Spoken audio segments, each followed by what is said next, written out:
Boa tarde, boa noite, bom dia para quem está vendo a gravação, para quem está vendo ao vivo. Eu vou usar, inclusive, isso como um jargão em todas as gravações que eu fizer para YouTube e qualquer rede social. Eu vou usar sempre isso, para ficar minha marca registrada. Bom dia, boa tarde, boa noite para quem está ao vivo, para quem vai ver depois.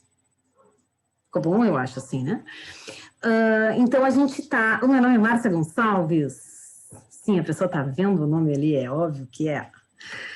A gente está em mais uma Histórias que Curam, com o capítulo maravilhoso 7, Corpo Jubiloso, conhecido para as íntimas e os íntimos como La Mariposa ou Mulher Borboleta. Então, vocês vão encontrar essas diferentes definições desse capítulo, tá? Doutora Clarissa, acho que estava inspiradíssima quando escolheu essa história. Eu confesso que a primeira vez que eu ouvi essa história foi no livro dela. Eu não conhecia, diferente das outras histórias, eu não conhecia essa história. E depois, óbvio, lendo, entendi que era realmente uma história bem geolocalizada no México. Então, quem não vive aquela cultura ali, obviamente, não conhece a história. Lembrando que somos três, uma tríade, né, de divas que fazem todas as redes sociais ficarem lindas e eu que fico contando historinha para vocês, literalmente. Esse nosso projeto, ele está trazendo nesse momento o livro Mulheres que Correm com Lobos, da doutora Clarissa, e a gente tem uma forma de conduzir essas contações gravadas para manter, então, um ambiente seguro. A gente trabalha com a estratégia de contar a história. Essa história, ela é uma das histórias dos 15 capítulos do livro, do Mulheres que Correm com Lobos, e a gente tem algumas formas de ouvir e compreender essas histórias. Uma delas é colocando todos os arquétipos para fora da gente e outra é colocando todos os arquétipos para dentro da gente. Os arquétipos são os personagens que estão nas histórias, né? E a gente faz isso porque a base, né, do conhecimento da doutora Clarissa é a psicanálise, então ela conhecia profundamente essa analogia entre o arquétipo e o entendimento da psique. Então, hoje nós vamos aprender sobre como que o corpo é uma forma ou uma ferramenta de autoconhecimento. Como que a gente olha para o nosso corpo e depois de olhar para o nosso corpo a gente consegue olhar para a nossa ancestralidade. A gente vai falar sobre a coisificação do corpo e a gente vai falar sobre funcionalidade e utilidade que a gente dá para o corpo, tá? Então, esse capítulo é um capítulo de bastante reflexão, mas a história, ela não é muito longa, tá? Diria que ela não é a mais curtinha das histórias, mas ela também não é a mais longa, mas o capítulo é bem importante de se ler, principalmente porque ele vai falar muito sobre aquilo que a gente determina para o corpo, tá? E a gente está gravando esse vídeo num dia de dragão cósmico, né? Ali na frente tá escrito que era tormenta, mas é dragão porque a gente trocou a data, né? No gregoriano, hoje, dia 5 de novembro, e há exato dois quins atrás, nós tivemos a repercussão de uma situação bastante revoltante, se olharmos como mulheres, de uma mulher que foi violentada emocionalmente no tribunal por todas as pessoas, por todos os homens que estavam lá, né? Então, eu também gostaria de deixar o registro que isso é uma sincronicidade, não foi pensado, mas essa também é uma forma da gente honrar todas as mulheres que deixam de ir para a justiça por medo de serem violentadas emocionalmente, como a Mariana, desculpa, Mari, né? Foi, tá? Então, vamos para a nossa história? Então, vamos lá.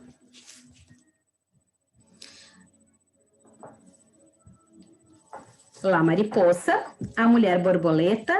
Quem quiser acompanhar na página 239. O capítulo não começa ali, tá? Mas ali começa a história. Para falar sobre o poder do corpo, de um outro ângulo, tenho que lhes contar uma história verdadeira e bem louca. Aqui é a doutora Clarissa contando, né? Há anos, os turistas atravessam barulhentos e enormes desertos norte-americanos, cobrindo às pressas o circuito espiritual. Willamette Valley, Chaco Canyon, Mesa Verde, Kayenta, Kills Canyon, Paint Desert, Canyon de Shelley. Eles espiam pela pelve do Mother Ground Canyon, abanam a cabeça, encolhem os ombros e voltam correndo para casa. Só para no verão seguinte atravessar de novo o deserto, olhando um pouco mais, espiando, observando um pouco mais. Subjacente a tudo isso, esta é a mesma fome de experiência espiritual que outros seres humanos sentiam desde o início dos tempos. Em alguns casos, porém, essa fome pode ser exacerbada, pois muitas pessoas perderam o contato com seus antepassados. É muito comum que elas não saibam os nomes dos que vieram antes de suas avós. Perderam, em especial, as histórias das suas famílias. Em termos espirituais, essa situação provoca tristeza e fome. Por isso, muitos estão tentando recriar algo de importante para o bem da alma. Há anos, os turistas também vêm a Puyé, uma grande mesa empoeirenta no fim do mundo, no Novo México. Aqui, os Anasazi, os antigos, costumavam se chamar de uma mesa para outra. Dizem-se que na pré-história foi o mar que entalhou as milhares de bocas e olhos sorridentes, debochados e queixosos nas paredes rochosas daquele lugar. Os descendentes dos Narrajos, dos Jacarriras, Apaches, dos Utis do Sul, dos Rupis, Unis, Santa Clara, São Domingo, Laguna, Piquetures, Tizuque, de todas essas tribos do deserto reúnem-se aqui. É aqui que eles conseguem voltar, através da dança, aos pinheiros nativos, aos cervos, às águias e às caxinas, espíritos poderosos. Para aqui também vêm os visitantes, aqueles dos quais estão privados dos seus mitos genealógicos, isolados de sua placenta espiritual. Eles também já se esqueceram de seus deuses ancestrais. Por isso, vêm observar o que não se esqueceram. A estrada que sobe até Puyé foi construída para cascos de cavalos e para mocassins. Com o tempo, no entanto, os automóveis foram ficando mais potentes e agora tanto os habitantes do local quanto os turistas se chegam em todo tipo de carro, picape, caminhonete conversível. Os veículos sobem essa estrada, guinchando e soltando fumaça num desfile lento e empoeirado. Todos estacionam tonchimoshi, de qualquer jeito, no terreno irregular. Antes do meio-dia, a borda da mesa dá a impressão de um engavetamento de 1000 carros. Aqui estacione bem perto, aos pés de Malva Rosa, de 1,80 m de altura, pensando que basta afastar os galhos da planta para sair do carro. Só que esses pés de Malva Rosa são centenários e parecem feitos de ferro. Quem estaciona junto a eles fica preso dentro do carro. Antes mesmo do meio-dia, o sol é uma fornalha acesa. Todos caminham pesadamente com sapatos que queimam os pés, carregando um guarda-chuva caso chova, o que vai acontecer, uma cadeira de armário de alumínio, caso eles se cansem, o que também vai acontecer, e se forem turistas, talvez uma máquina fotográfica, se lhe for permitido, e latinhas de filme penduradas no pescoço, como se fossem fieiras de alho. Os turistas vêm com todo tipo de expectativa, desde as sagradas até as profanas. Vem ver algo que nem todos conseguirão ver. Um exemplo do mais selvagem dentro do selvagem, um espírito vivo, La Mariposa, a Mulher Borboleta. O último evento é a dança da borboleta. Todos aguardam com imenso prazer a tal dança de uma só pessoa. Ela é apresentada por uma mulher. Ah, que mulher!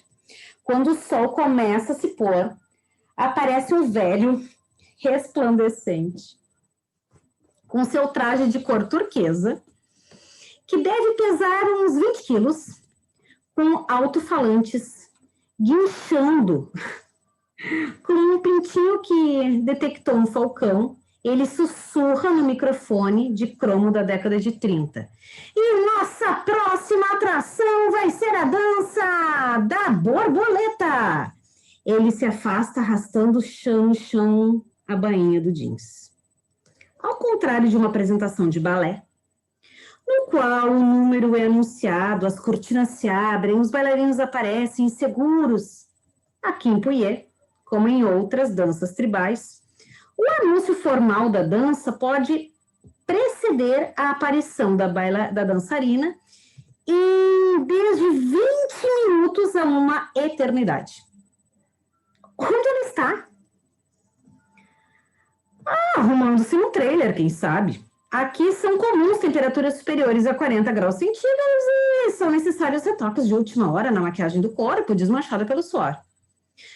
Se um cinto da dança, que pertenceu ao avô da dançarina, se partir no meio até a arena, ela simplesmente não faria sua apresentação, pois o espírito do cinto precisaria descansar. Os dançarinos também podem se atrasar, porque estão tocando uma ótima música de Rola Índia de Tony Juan, na rádio Tarros, em homenagem a Kit Carson. Pode acontecer de um dançarino não ter ouvido o alto-falante e precisar ser chamado pelo mensageiro a pé. Depois, é claro que o dançarino precisa falar com todos os seus parentes no caminho até a arena e, com a maior certeza, deve parar para que os sobrinhos e sobrinhas deem uma boa olhada.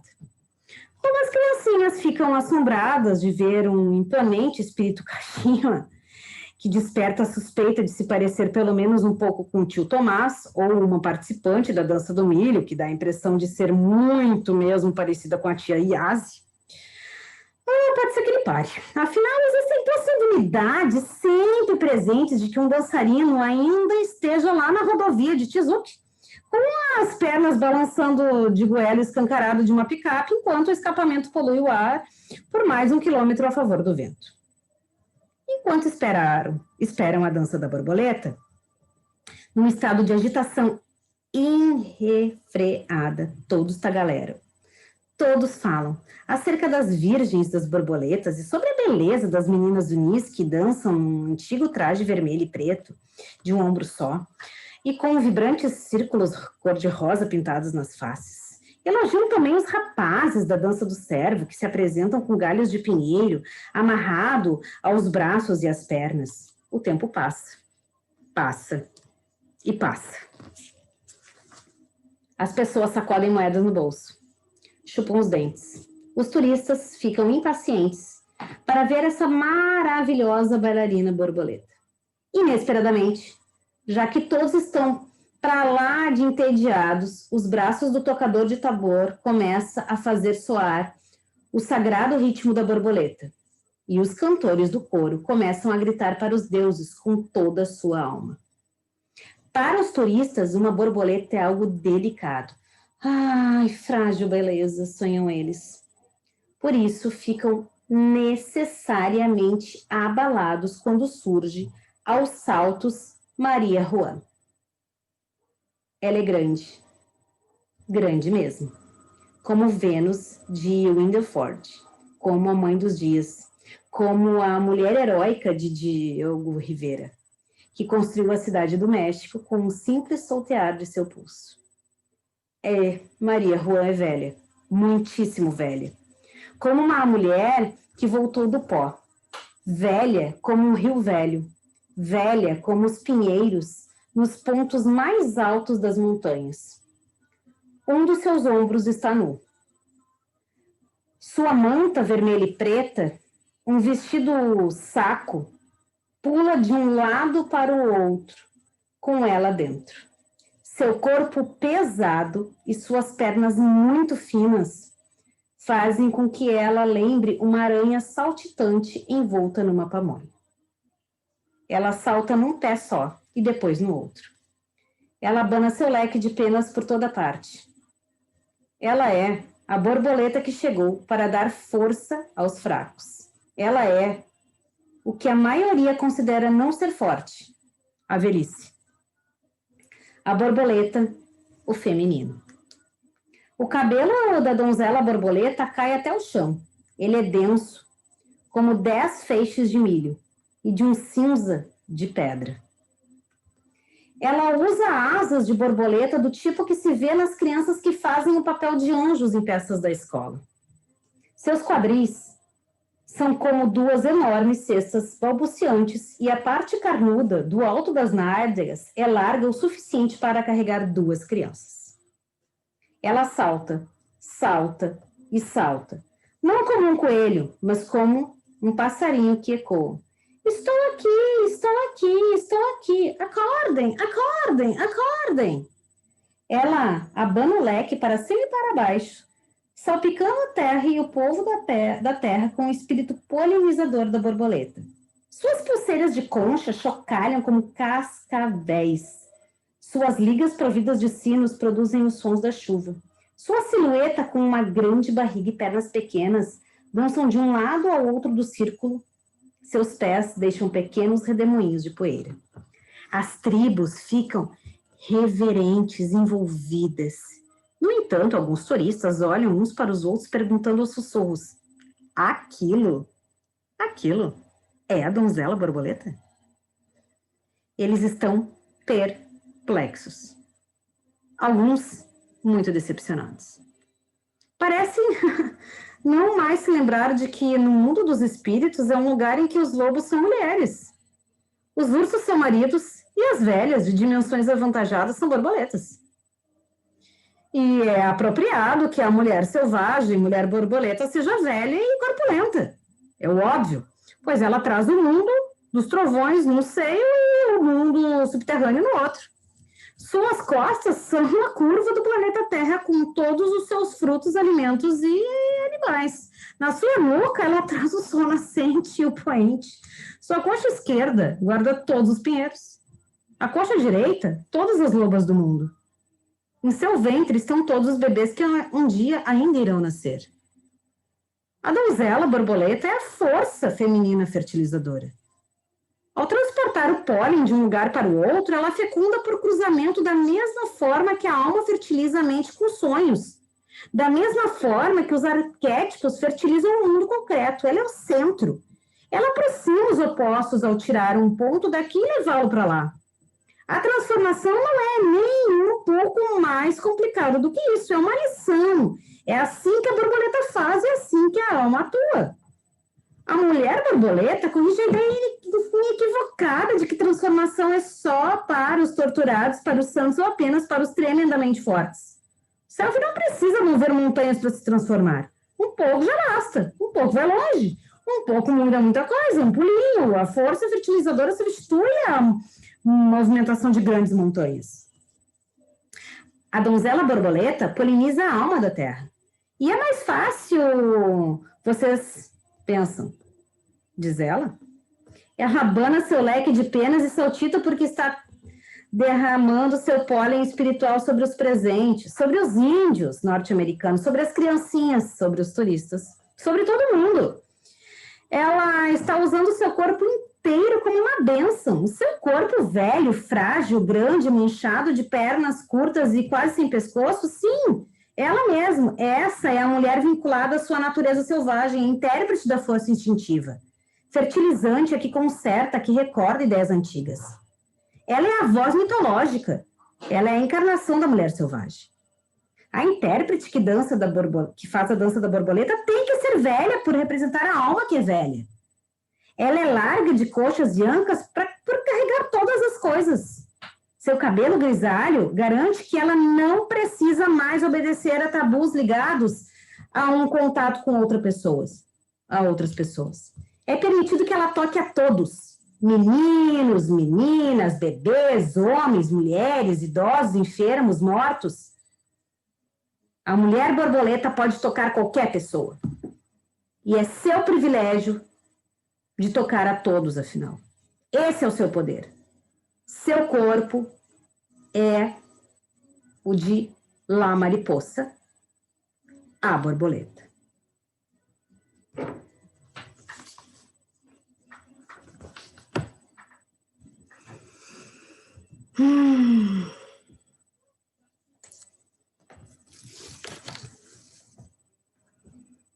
Porque a galera tava achando que ia chegar a diva, corpo de melancia, e chega a tia gorda, velha, com cabelo branco. Elas estavam achando que ia chegar a Tinkenberry e chegou a mãe Gente, qual é o nome dessa personagem que eu mesmo botei na apresentação, que eu não me lembro o nome dela? A mãe do bonitão lá do Shrek. Não consigo me lembrar do nome da... Alguém vai me dizer no chat, por amor, a deusa? Não consigo me lembrar.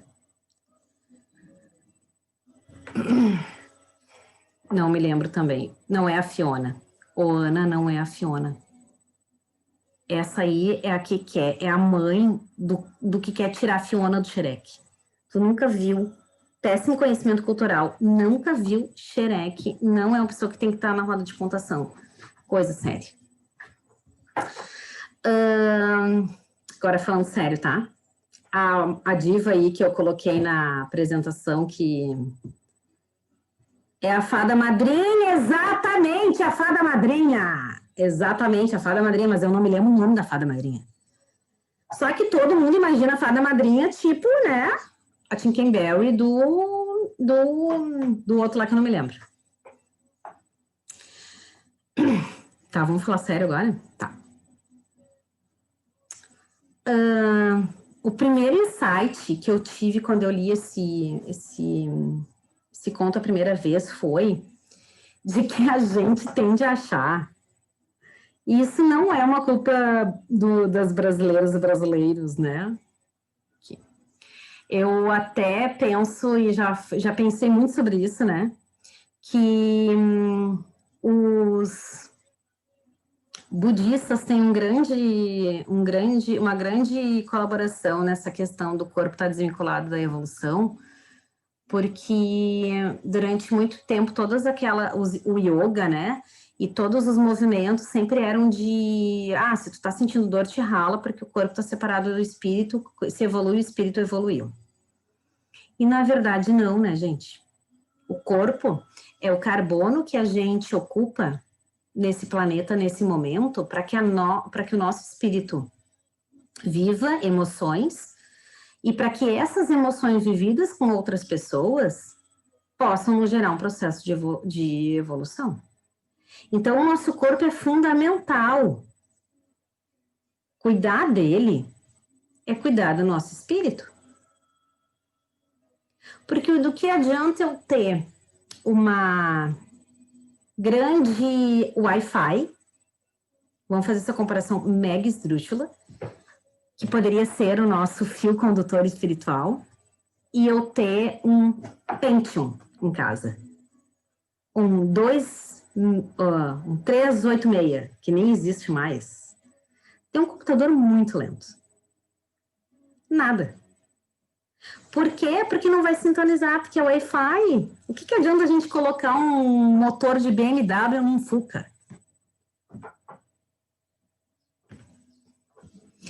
Cuidar do corpo da gente não significa ser o arquétipo construído pela indústria dos cosméticos. Como a mulher que vive maquiada, que usa todos os cremes, que faz que pinta as unhas, que coloca unha de gel, unha disso, unha daquilo, pode fazer tudo isso e pode não fazer nada e cuidar do corpo igual. Porque o cuidado do corpo é uma expressão individual. Então, antes de ontem, eu estava ainda brincando com meu marido que eu tenho um creme que eu gosto muito, que é um creme de pimenta, que eu passo todas as noites. E daí E ele já sabe que ele nem ousa chegar no quarto antes de... Eu tenho um tempo, né? Eu tenho um ritual de tomar o banho, porque tomar o banho, para mim, significa tomar banho e me besuntar de creme de pimenta. Isso é o meu cuidado com o meu corpo que eu faço todas as noites. Mas é pouco provável que vocês vejam, assim como vocês já estão super acostumadas comigo, de me ver maquiada, de me ver com chapinha. E não significa que eu ache feio quem faz isso, eu acho lindo. Só que a minha forma de expressar o meu cuidado com o corpo é me besuntando à noite. Daí eu ainda brinquei com ele. Uma mulher besuntada não quer briga com ninguém, né? E esse vínculo do besunte, né? No meu caso, tem... e esse ritual que eu faço toda noite, e eu tenho certeza que todas vocês fazem rituais, né? Com os corpos de vocês. Ele está muito vinculado à minha ancestralidade. Porque as minhas ancestrais indígenas, elas usavam banhos de erva. As minhas ancestrais japonesas, quando estavam se preparando, né, para a noite, usavam os vasos para tomar banho. As minhas ancestrais portuguesas. E não era sobre ser rico ou sobre ser pobre. É sobre o ritual que cada uma delas fazia e elas faziam isso à noite. Então, fazer isso para mim à noite é me vincular à minha ancestralidade. Assim como para muitas mulheres é aquilo que elas fazem no almoço, é a comida que elas preparam. O cuidado com o corpo é muito individual. E a gente tentar achar parâmetros de ideação, de como cuidar desse corpo, é algo, no mínimo, burro. Eu gosto muito quando ela fala sobre a mulher gorda, velha e grisalha. Porque a gente criou uma... E sempre ela musa, né, doutora Clarissa, que a gente tem a mania de nominar as coisas erradas, né? Velha é velha, gorda é gorda, grisalha é grisalha. Qual é o problema de falar sobre isso? Isso são características corporais. Eu acho super engraçado, e hoje eu fiz isso de manhã numa atividade que eu tive, quando eu fiz a minha audiodescrição, eu disse, eu sou uma mulher branca de cabelos grisalhos. E várias pessoas depois no chat individual falaram, ai, que lindo tu falar que tem cabelos grisalhos, nem parece. Mas eu não tô preocupada se parece ou não parece. Por que não pode parecer? Né? E quando ela fala mulher faminta, gente, mulher faminta de ancestralidade, olha o que a nossa sociedade faz com a gente. Ela nos tira a nossa história para a gente ter fome ancestral. Tem um trecho na página... Peraí, que eu já vou achar a página. Que ela fala que o corpo não é um mármore. Peraí, que eu vou achar aqui. Eu acho que é bem no comecinho, que eu amo... Aqui, ó, na página 237, diz assim... Está errada a imagem vigente na nossa cultura do corpo exclusivamente como escultura. O corpo não é um mármore. Não é essa a sua finalidade. A sua finalidade é de proteger, conter, apoiar e atiçar o espírito e a alma do seu interior. A de ser um repositário para recordações, a de nos encher de sensações, ou seja, do supremo alimento da psique. Então, o corpo não é um mármore. Ele não é uma escultura. Não há problema nenhum se a gente quiser fazer todas as plásticas, lipoaspirações e procedimentos estéticos. E se isso nos fizer muito bem. Tá tudo certo. Mas a gente não pode fazer isso com o objetivo de se tornar parte. Porque a gente não tem que ser parte nenhuma, a gente é o universo inteiro.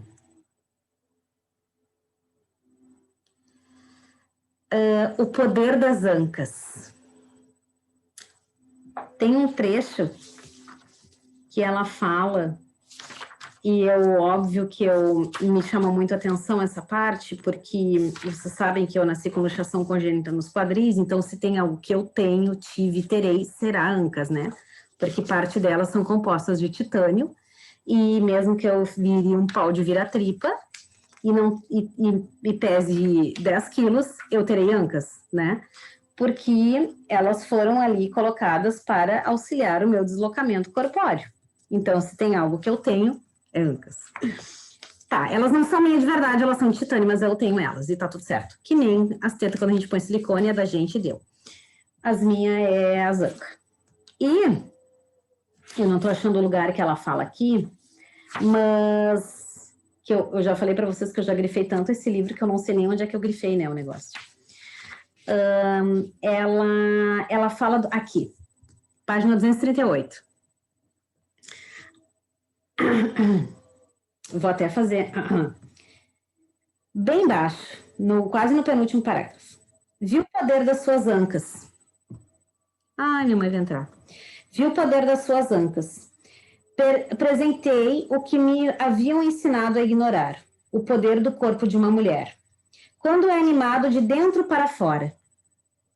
Quase 3 décadas mais tarde ainda, posso vê-la dançando no escuro e ainda sinto o impacto da força do seu corpo. Era o furacão dos quadris. Então, uma mulher com ancas é um furacão e quer guerra com todo mundo, sim, senhor. E, por último, a ideia de quando a gente encontra a nossa tribo.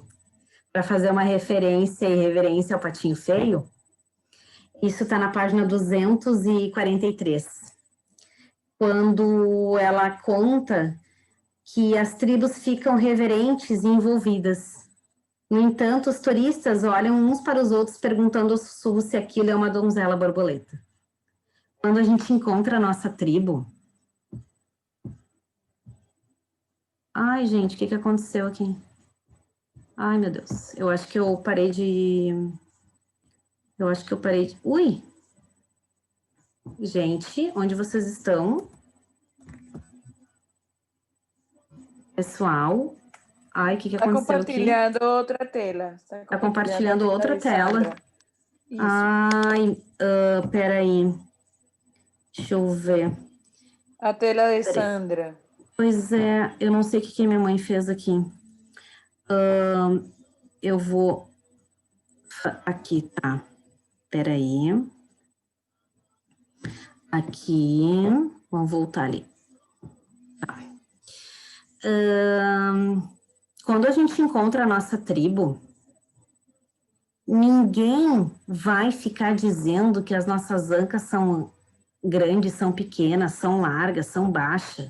As pessoas vão nos respeitar do jeito que a gente é. E aí, para finalizar meus aprendizados, eu quero passar a frase que eu achei linda e que eu falo ela com bastante frequência para as pessoas, e ela está na página 245 e diz assim: é isso que eu tenho, poemas, coxas grossas, peito pequeno e um tanto de amor. E assim, então, eu encerro a gravação, para que a gente possa manter um espaço sigiloso de trocas e seguro. E convido todas as pessoas que estão assistindo a gravação para que no próximo esteja conosco, ao vivo, para a gente fazer grandes trocas, porque esse livro a gente aprende em roda com outras pessoas, não necessariamente mulheres. Que assim seja.